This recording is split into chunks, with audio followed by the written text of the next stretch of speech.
सभी का एक बार फिर से स्वागत है। तो शाहदरा विधानसभा में आज हम मौजूद हैं, जानने की कोशिश कर रहे हैं यहाँ पर लोगों के क्या मुद्दे हैं। लगातार जनता सवाल पूछ रही है अपने नेताओं से, लेकिन ब्रेक पर जाने से पहले कुछ आरोप बीजेपी ने आम आदमी पार्टी पर लगाए थे। आम आदमी पार्टी से जानने की कोशिश करते हैं कि क्या वो जो आरोप लगाए गए थे उनमें कितनी सत्यता है। गोयल साहब, तमाम आरोप लगाए गए 49 दिन को लेकर भी और आपकी सरकार को लेकर भी। मेरे छोटे भाई दुबे जी ने जो बात कही है विकास को लेकर कि हम तो 8 महीने से हैं, 8 महीने से नहीं, कॉरपोरेशन में उनका शासन 8 साल से है और 8 साल के शासन में आज जनता वृद्धावस्था पेंशन के लिए परेशान है। 1 साल से उनको पेंशन नहीं मिल रही। दूसरा मैं पूछना चाहता हूं कि जिस जन से टोल टैक्स का कॉन्ट्रैक्ट इन्होंने दिया, ठेकेदारी दी और उस व्यक्ति का ठेका समाप्त हुए 1.5 साल हो गए और उस 1.5 साल के बाद वो ठेका बढ़ करके लगभग 1500 करोड़ रुपए का दिल्ली को नुकसान हो रहा है। एक ही व्यक्ति को एक्सटेंशन दी जा रही है विदाउट एनी टेंडर कॉलिंग। ये कहाँ का न्याय है। तीसरी बात जो मैं पूछना चाह रहा हूँ, आज कॉरपोरेशन में जो भ्रष्टाचार की बात हो रही है, बच्चा बच्चा घर घर व्यक्ति दुखी है, एक छज्जा भी बढ़ाना पड़े उसके लिए भी कॉरपोरेशन वाले पैसे मांगने आते हैं। कॉरपोरेशन के ऑफिस में दरवाजे पर चढ़ना ही व्यक्ति को भ्रष्टाचार में डुबो देता है। केजरीवाल ने जो किया उस वक्त का दुबे जी को भी ध्यान होगा, कॉरपोरेशन के ऑफिसों में रिश्वत मांगना बंद हो गया था। किसी से जानकारी ले लीजिए, सड़कों पर चले जाते थे, पुलिस वालों की हिम्मत नहीं होती थी किसी 3 व्हीलर या ट्रक को रोक देते। हमने वादा किया था कि हमने 49 दिन की सरकार में 4 दिन के बाद बिजली के बिल आधे किए, सब्सिडी दी और वही सब्सिडी अब जेटली जी ने दी। इनको चाहिए था 50% सब्सिडी, हमने 3 महीने के लिए दी थी। 3 महीने के बाद 3 महीने के बाद उसको आगे 1 साल के लिए कंटिन्यू करते, लेकिन कंटिन्यू नहीं किया। पानी के बिल हमने माफ किए थे 20,000 लीटर तक। क्या कसूर था उस जनता का?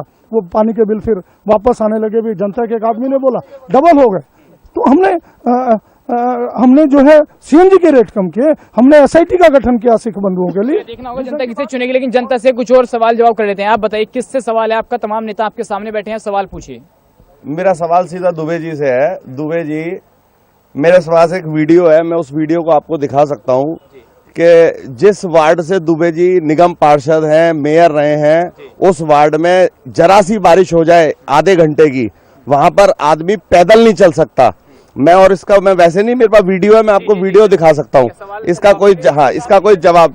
ठीक है, सवाल का जवाब ले लेते हैं बीजेपी से। नहीं, सवाल का जवाब दीजिए दुबे जी, सवाल का जवाब दीजिए। जो बात उन्होंने कही गलत है। तो बारिश हो जाए थोड़ी सी, रास्ता नहीं निकलने का। हाँ जी, बारिश होता है फ्यू मिनट के लिए, विदिन 10 मिनट के बाद बारिश रिलीज हो जाता, जब बहुत बड़ा बारिश होता। और जो मेरे मित्र, मेरे भाई, मेरे नेता रहे किसी जमाने में पूर्व, वो सारे आरोप गलत है। ऑनलाइन सब हमारा नेट के सिस्टम से, सारा जो है हमारा सिस्टम नेट पे है, कहीं भी क्लिक करिए, सारी चीज आपके सामने है। जो कुछ उन्होंने कहा कारपोरेशन के ऊपर भ्रष्टाचार, गलत है, 100% सरासर गलत है। कहीं भी नहीं, कोई कारपोरेशन का आदमी किसी से पैसे नहीं मांगता, पुलिस को ये पैसे दिलवाते हैं, गलत बोलते हैं। मैं एक आरटीआई एक्टिविस्ट हूँ। मुकेश नगर का नाला पिछले 10 सालों से अभी तक नहीं बना। 10,000 लोग उससे इफेक्टेड होते हैं, 10,000 लोग उससे इफेक्टेड होते हैं। 8 साल से बीजेपी निगम में है, या कोई भी पार्टी हो, हमने पार्टी से कोई लेना देना नहीं है। लेकिन जनता कहाँ जाए? पानी में इतना पानी में डूबती है जनता। मुकेश नगर नाला नहीं बना, कोर्ट में जाके पार्क बनवाने पड़ते हैं, हर चीज कोर्ट में ले जाकर काम करवाने पड़ते हैं। तो क्या करना है फिर हमने? हमें तो ऐसा बीजेपी पर आपका मेरा आरोप हर उस आदमी पे जो काम नहीं करता। मेरा एक ही शब्द है, ये कहना, कोई भी विधायक बनेगा वो 2 लाख व्यक्तियों का विधायक बनेगा, और अगर जो हारेगा तो अपने घर पे बैठ के हारेगा।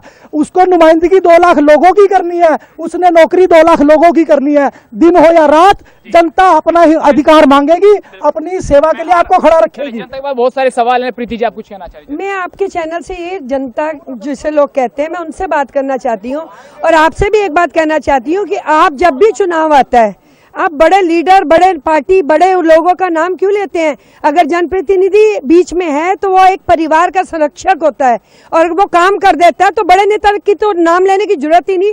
हमारा खुद का प्रतिनिधि का काम बोलता है, और जब काम बोलता है तो परिवार बोलता है, जब परिवार बोलता है तो विधानसभा अपने आप पहुंचाता है। तो फिर यहाँ तो जरूरत ही नहीं रहती। ये जो आप मुद्दे अपने चैनल के माध्यम से बार बार फलाने क्या किया, फलाने क्या किया, ये नहीं होना चाहिए। अगर मैं तीसरी बार पार्षद हूँ तो निर्दलीय हूँ, मुझे जनता अपने बिहाफ पे चुन के लाती है। मैं अपना चुनाव नहीं लड़ती, मेरे वो लोग लड़ते हैं जिनके लिए मैं काम करती हूँ।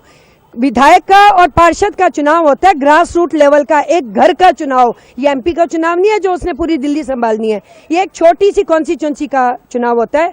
इसमें हम बड़े नेता का नाम क्यों इन्वॉल्व करते हैं? जो प्रतिनिधि है वो अपने काम दिखाए और लोगों के दिलों में बस जाए और लोग अपने आप अपने परिवार के बंदे खोलिए। आप सब कुछ कह भी रही हैं, किसी भी निशाना भी नहीं साधी, न्यूट्रल भी रहना चाहती हैं। नहीं, न्यूट्रल रहना नहीं चाहती, मैं न्यूट्रल ही हूँ।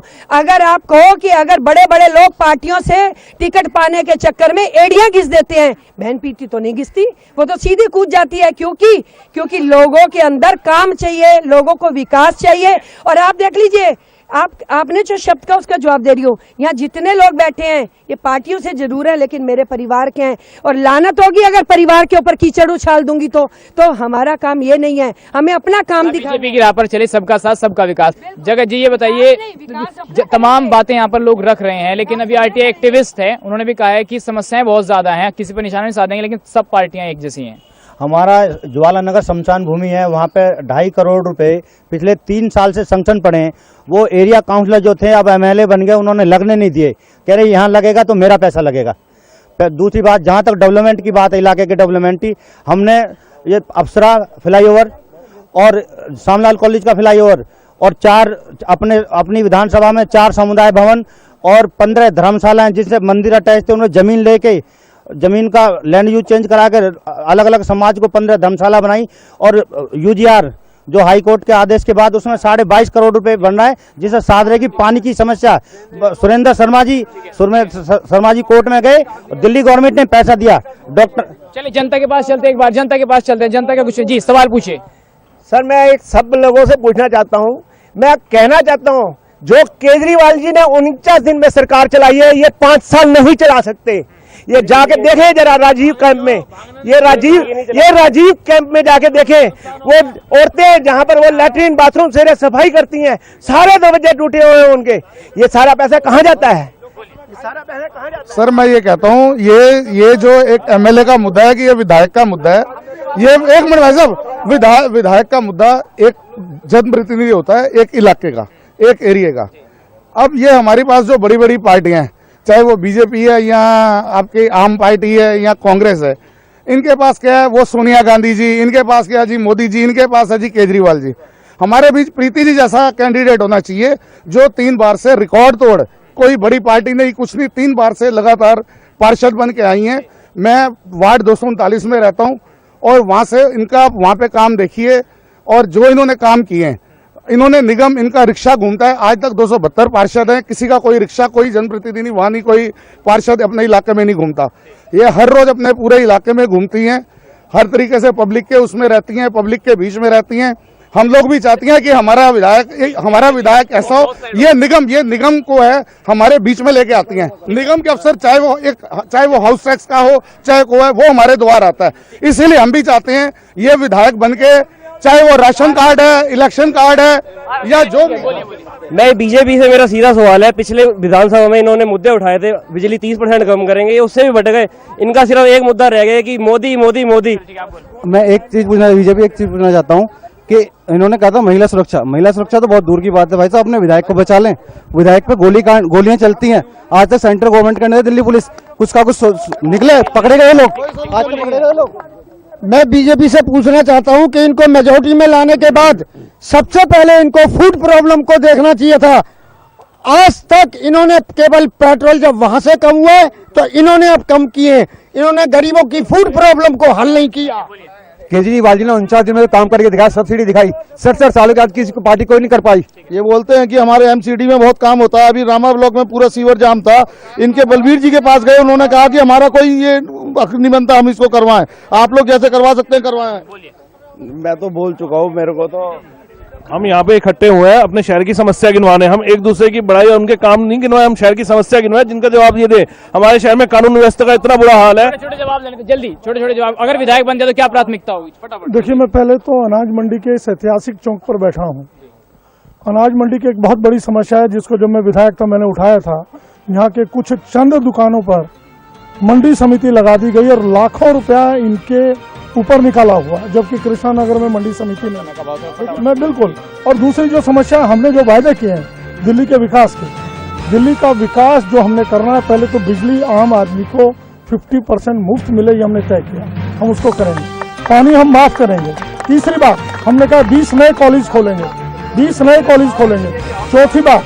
चौथी बात जो विकास की बहुमुखी विकास महिलाओं की हमारे समय का वजह विधायक बनते हैं तो दोबारा नरेंद्र जी क्या विकास होगा? नरेंद्र जी सबसे पहले जो इलाके की समस्याएं उन आडोलों के साथ मिलके सारी समस्याएं को बैठ के हम आपस में जो भी हमारी वो बैठेगा उसको सब ठीक है। मैं अगर निर्दलीय मेरे लोग मुझे विश्वास देते हैं तो पूरी विधानसभा यहाँ बना के दिखाऊंगी और क्षेत्र की हर गली का विकास करके दिखाऊंगी। बताइए, पूरे सहादरे विधानसभा का जो भी समस्या होगी मात्र केवल 5 साल के अंदर इस पूरी समस्या का समाधान करें। चलिए, बीजेपी हो चाहे आजाद उम्मीदवार हो चाहे कांग्रेस हो, सब लोग जो है अपनी बात रख रहे हैं। आप तमाम नेताओं को इस चर्चा में शामिल होने के लिए बहुत बहुत धन्यवाद। जनता जनार्दन का भी बहुत बहुत धन्यवाद चर्चा में शामिल होने के लिए। आज किस खास पेशकश से बस इतना ही। दोबारा बारी आएगी किसी और विधानसभा की। नमस्कार।